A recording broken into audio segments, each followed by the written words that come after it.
Gouvernement, Monsieur le secrétaire général de l'Organisation des Nations Unies, Mesdames et Messieurs, de prime abord, je voudrais m'acquitter de l'agréable devoir de vous adresser les chaleureuses salutations du peuple malien, riche de sa diversité culturelle, religieuse et ethnique, ainsi que celle de son Excellence, le colonel Assimi Goïta, président de la transition, chef de l'État.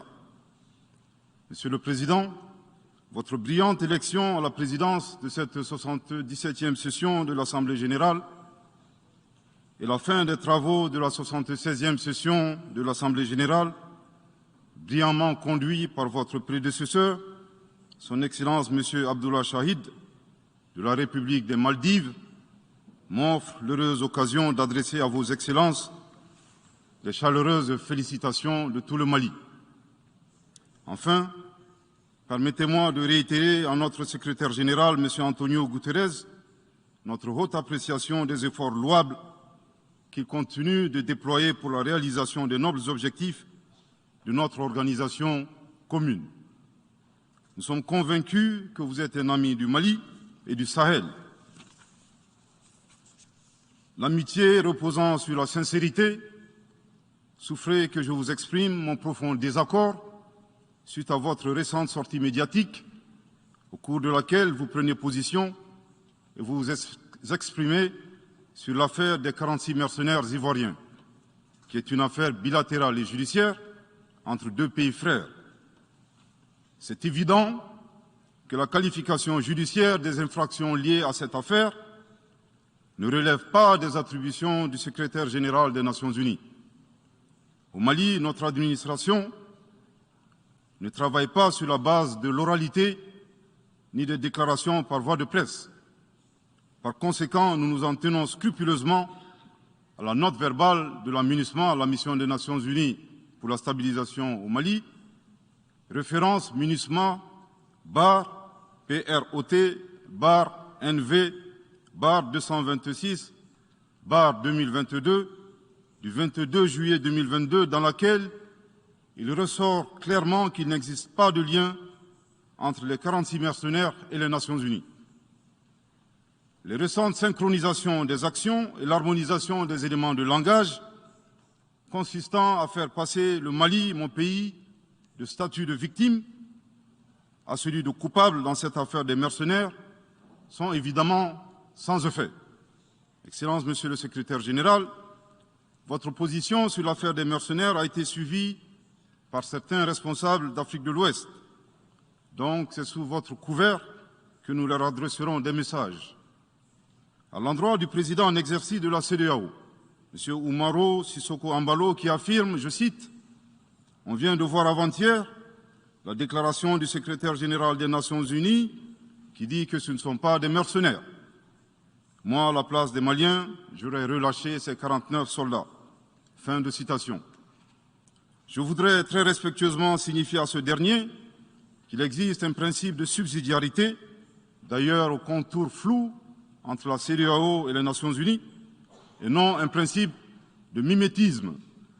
Également, il est important de lui préciser que le secrétaire général des Nations Unies n'est pas un chef d'État et le président en exercice de la CEDEAO n'est pas un fonctionnaire. Par conséquent, il serait indiqué qu'il ne banalise pas la CEDEAO. Enfin, il est utile de rappeler au président en exercice de la CEDEAO qu'au Mali, les autorités n'interfèrent pas dans les dossiers judiciaires et respectent l'indépendance de la justice. Donc, nous n'avons pas vocation à interpeller ou relâcher. Ceci relève de la fonction judiciaire. Aussi, M. Umaro Sissoko Embalo doit être conscient du fait qu'il est le dépositaire d'un lourd héritage et de plusieurs sacrifices qui ont fait la renommée de cette organisation. La dynamique ayant fait la grandeur de la CEDEAO ne doit pas être brisée. Par ailleurs, nous avons pris acte de la menace de sanctions proférées contre le Mali et loin d'être impressionnés par des sanctions, je voudrais signaler au président en exercice de la CEDEAO qu'à la fin de son mandat, les peuples ouest-africains le jugeront sur les efforts qu'il a fournis pour améliorer les conditions de vie des populations et non des shows médiatiques servant des agendas étrangers. À l'endroit de M. Bazoum, Il remarquera que le gouvernement de la transition n'a pour le moment jamais réagi à ces propos injurieux pour deux raisons cumulatives. La première raison tient au respect de l'héritage laissé par nos ancêtres, qui consiste à ne pas répondre aux injures par des injures. La seconde relève de l'identité de M. Bazoum, l'étranger qui se réclame du Niger. Nous savons que le peuple nigérien, frère du Mali, se distingue par des valeurs sociétales, culturelles et religieuses très riches. M. Bazoum n'est pas un Nigérien, son comportement nous le reconforte totalement dans notre constat. Excellence, Monsieur le Secrétaire général, le Mali tirera toutes les conséquences de droit de vos agissements. Devant Dieu et en leur âme et conscience, nous demandons à ceux qui refutent notre version d'indiquer s'ils accepteront que les militaires ayant dissimulé leurs identités en mettant sur leur passeport qu'ils sont peintres, maçons, etc., avec des armes débarquent dans leur aéroport sans que le pays de destination n'ait été au préalable informé et dans le dessein funeste de déstabiliser ce pays. S'ils ne l'acceptent pas en tant qu'État, si cela n'est pas possible à Lisbonne ou ailleurs, le Mali non plus ne l'acceptera pas en tant qu'État et ce ne sera pas non plus possible à Bamako ou dans une autre localité malienne. Monsieur le Président, une nouvelle ère des solutions porteuses de changement pour relever des défis interdépendants.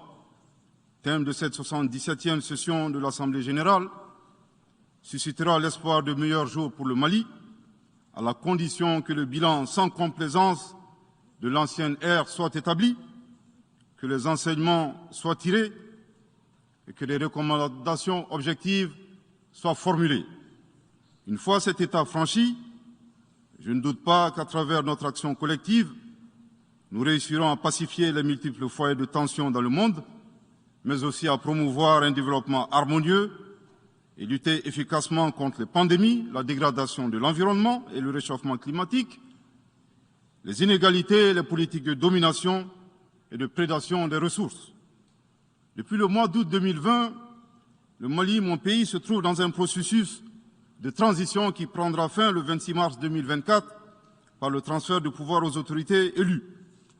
D'ici à cette échéance et conformément aux recommandations des Assises nationales de la refondation, les autorités de la transition se sont engagées dans 2 chronogrammes convenus avec la CEDEAO à faire des réformes politiques et institutionnelles avant d'organiser des élections dont l'objectif ultime est de refonder l'État malien, afin qu'il réponde aux aspirations profondes et légitimes de notre peuple à la paix, à la sécurité, à la bonne gouvernance, au développement et à la stabilité institutionnelle durable au Mali. Dans cette perspective, je suis heureux de souligner que certaines avancées majeures ont déjà été réalisées, notamment la promulgation de la loi électorale, qui comprend entre autres la création de l'autorité indépendante de gestion des élections, dont l'installation est à un stade avancé, ainsi que la mise en place d'une commission composée d'éminentes personnalités de toutes les composantes de la société malienne, chargée de la rédaction de la nouvelle Constitution. Monsieur le Président, sur un autre plan, peu de gens savent que le Mali est le seul pays au monde dans lequel se superposent et se déroulent simultanément 4 types d'insécurité: le terrorisme, les conflits communautaires manipulés par les terroristes et leurs sponsors étatiques étrangers, la criminalité transnationale organisée et les actions violentes d'individus isolés.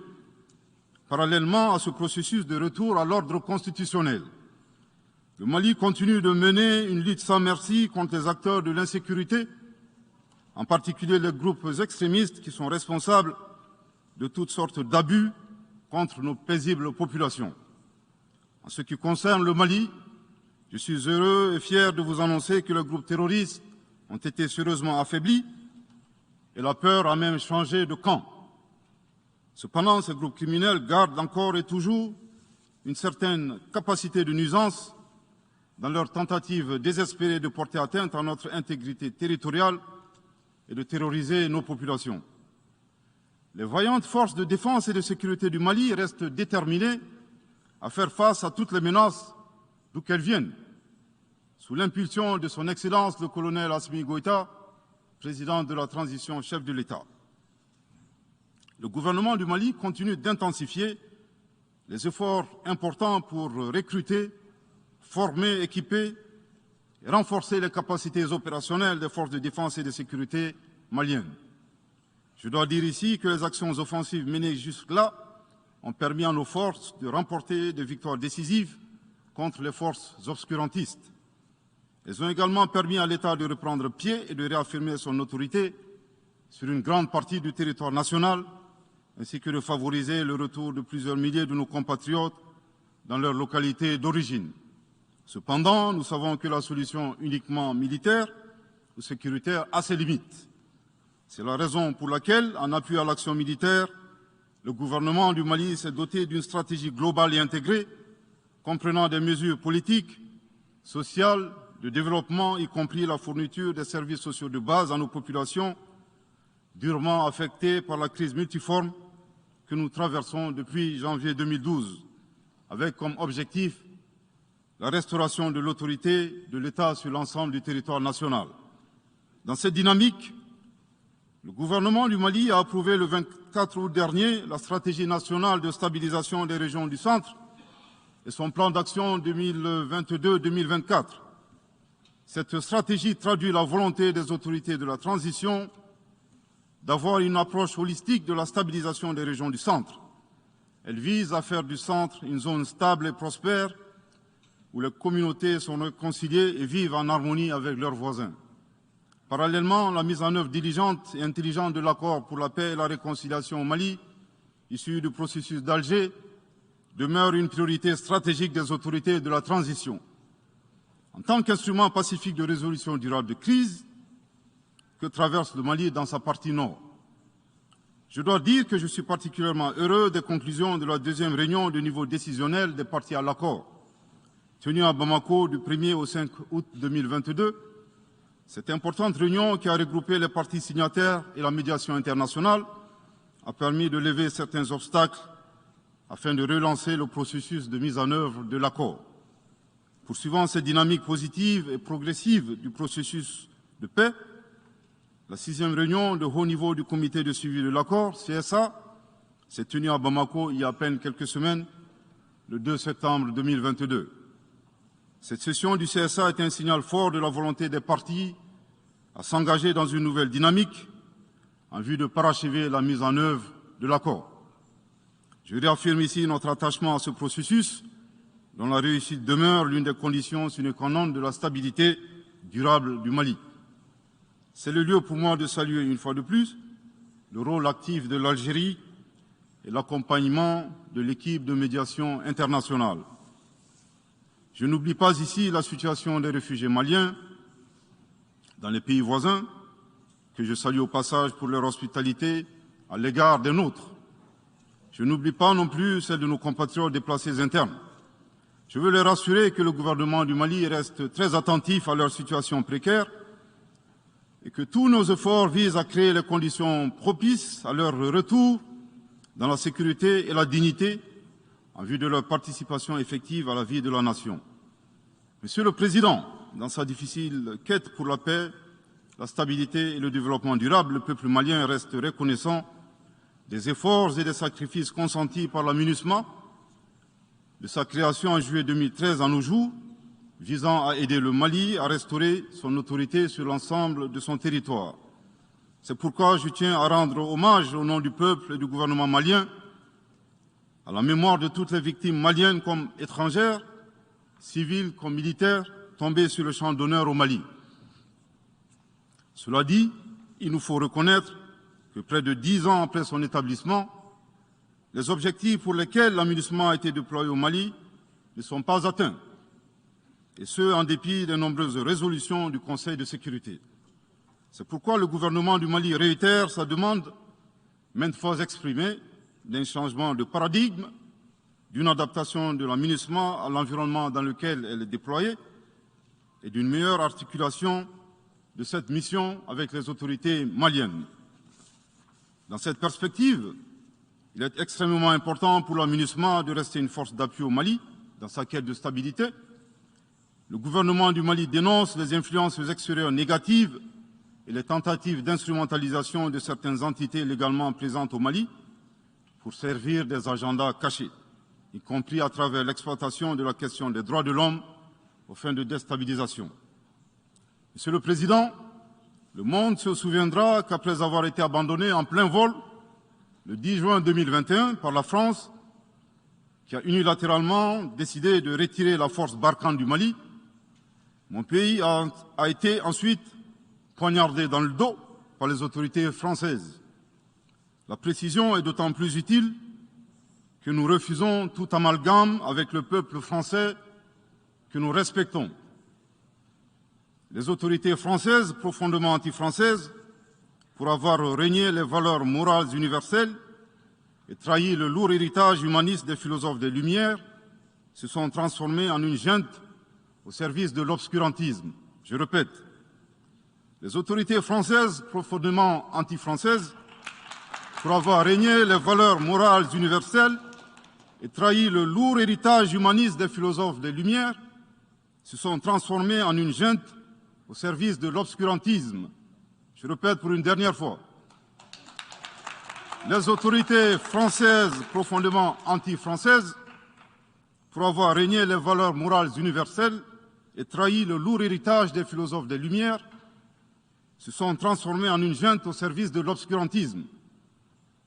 Obscurantisme de la junte française nostalgique de pratiques néocoloniales, condescendantes, paternalistes et revanchardes, qui a commandité et prémédité des sanctions inédites, illégales, illégitimes et inhumaines de la CEDEAO et de l'UEMOA contre le Mali et mon pays.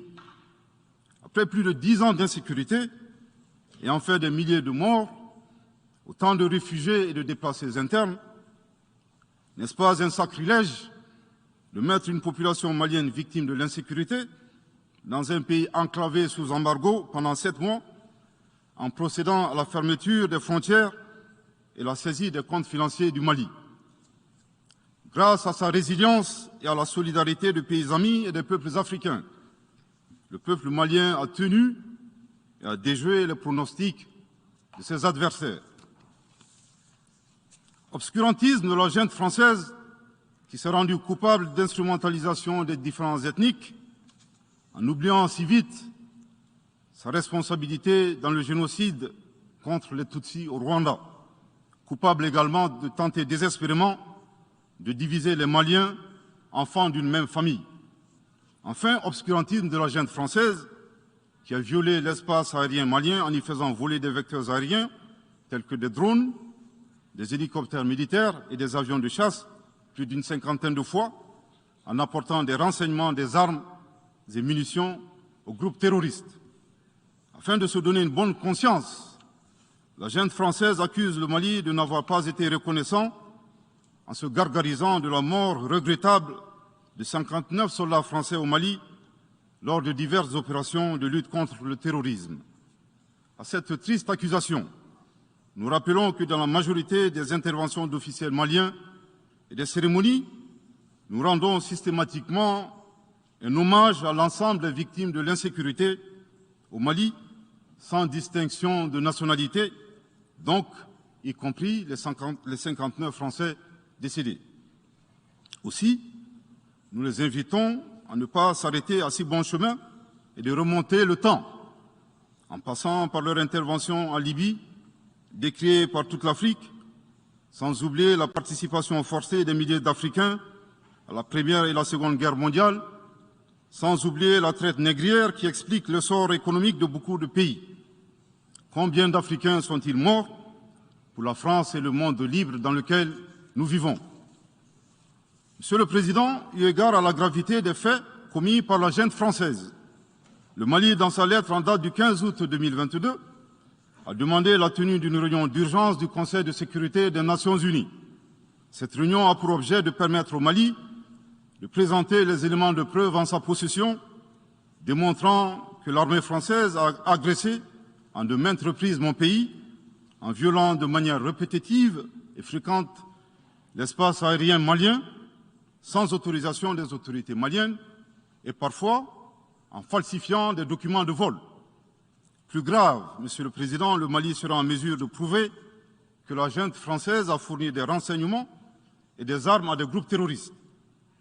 Le gouvernement du Mali s'interroge sur les raisons qui poussent cet État membre du Conseil de sécurité, de surcroît assurant la présidence de cet organe, à faire obstacle au débat en vue de la manifestation de la vérité. Le monde doit être édifié sur les faits graves qui se sont déroulés au Mali et qui sont à la base de l'aggravation de l'insécurité et de la déstabilisation du Mali et du Sahel. Par la saisine du Conseil de sécurité, le gouvernement du Mali entend mettre cet important organe chargé à titre principal du maintien de la paix et de la sécurité internationale face à ses responsabilités et dénoncer les agissements de la junte française contre mon pays. Ces actes hostiles sont incompatibles avec la Charte des Nations Unies et son statut de membre permanent. Il y va de la crédibilité de notre mécanisme commun, de l'efficacité de la lutte contre le terrorisme, mais surtout, il y va de l'intégrité de l'Organisation des Nations Unies, qui repose entre autres sur le respect des engagements internationaux, de la légalité internationale et de la Charte des Nations Unies. Monsieur le Président, il semble opportun pour le Mali de demander votre implication personnelle auprès du Conseil de sécurité des Nations Unies, afin que notre demande aboutisse pour que cesse la duplicité et la guerre par procuration imposée à mon pays. Monsieur le Président, dans la lutte contre le terrorisme et l'extrémisme violent, le gouvernement du Mali est fortement interpellé sur la question des droits de l'homme. Je tiens à souligner que les droits de l'homme constituent avant tout des valeurs qu'incarne chaque Malien. Aussi, le gouvernement du Mali reste déterminé à les respecter et à les faire respecter, conformément à sa politique de tolérance zéro contre l'impunité. Et cela par fidélité à nos valeurs ancestrales inscrites dans la charte de Kouroukanfouga, proclamée en 1236 par l'empereur du Mali, Soundiata Keïta. Le Mali, berceau de grandes civilisations, héritier de grands empires, terre de brassage, d'hospitalité et de tolérance, fait de la promotion et de la défense des droits de l'homme une priorité nationale. C'est pourquoi je réaffirme avec force que les opérations militaires des forces de défense et de sécurité du Mali sont conduites dans le strict respect des droits de l'homme et du droit international humanitaire. Cependant, comme je viens de le souligner, le gouvernement du Mali s'oppose avec véhémence à l'instrumentalisation de la question des droits de l'homme à des fins politiques, de positionnement, voire de chantage ou d'intimidation. De même, nous regrettons la sélectivité observée entre les droits des populations dont des villages entiers sont massacrés et rasés, qui ne suscitent presque pas d'indignation particulière, et la manipulation communicationnelle faisant passer des terroristes neutralisés sur le champ de bataille pour des civils innocents. Monsieur le Président, pour terminer, je dirais que le peuple malien a décidé de prendre son destin en main. Il soutient pleinement le gouvernement dans la refondation du Mali, ainsi que le retour à un ordre constitutionnel apaisé et sécurisé en mars 2024, à l'issue d'élections libres, transparentes et crédibles. La réalisation de ces vastes chantiers exige du gouvernement de poursuivre et d'intensifier les efforts en vue de l'amélioration continue de la situation sécuritaire dans le pays et de la protection des personnes et de leurs biens. À cet égard, je me réjouis de la tenue à Lomé, le 6 septembre dernier, de la 3e réunion du groupe de suivi et de soutien à la transition. Les conclusions de cette importante rencontre, notamment la reconnaissance des progrès réalisés par la transition et les appels lancés en faveur de la mobilisation de tous les partenaires du Mali pour consolider leur appui politique, économique, technique et financier à la République du Mali, ainsi que pour soutenir les efforts des autorités de la transition du Mali en vue d'un retour harmonieux à l'ordre constitutionnel. Je voudrais rappeler que la transition au Mali résulte de plusieurs années de dysfonctionnement de notre jeune démocratie qui a engrangé quelques résultats positifs. Malheureusement, à l'heure du bilan, les passifs sont plus importants que les actifs, d'où la survenance de la transition. Je saisis cette opportunité qui m'est offerte pour remercier chaleureusement notre respecté aîné, Son Excellence le Président Alassane Dramane Ouattara, pour les sages et éclairés conseils qu'il nous a prodigués dans son allocution mémorable à cette 77e session de l'Assemblée générale des Nations unies. Je voudrais le rassurer que les autorités de la transition malienne n'ont d'autres objectifs que de faire des réformes politiques et institutionnelles avant d'organiser des élections, tout en luttant obstinément contre le terrorisme. Ces réformes permettront d'améliorer la gouvernance et toutes les dispositions seront prises pour que la démocratie malienne soit la plus enviée au monde. Dans ce chantier, nous prêterons une attention particulière au troisième mandat, qui ne sera pas possible. Le troisième mandat pour un public moins averti consiste pour un président de la République d'effectuer une manœuvre en 4 temps, en vue de conserver le pouvoir pour lui seul et son clan.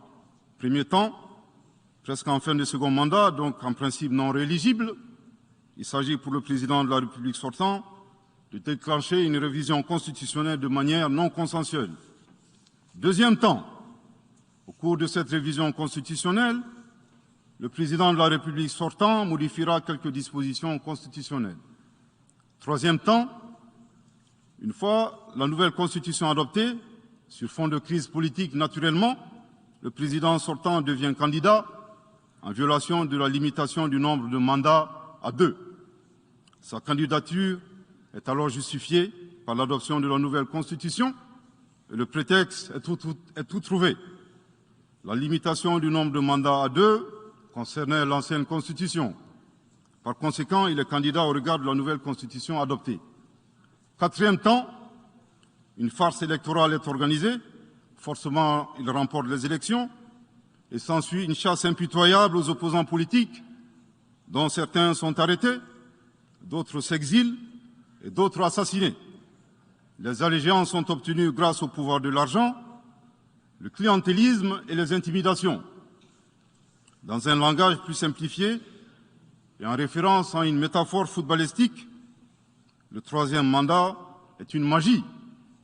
C'est l'art de se dribbler soi-même tout en gardant le ballon.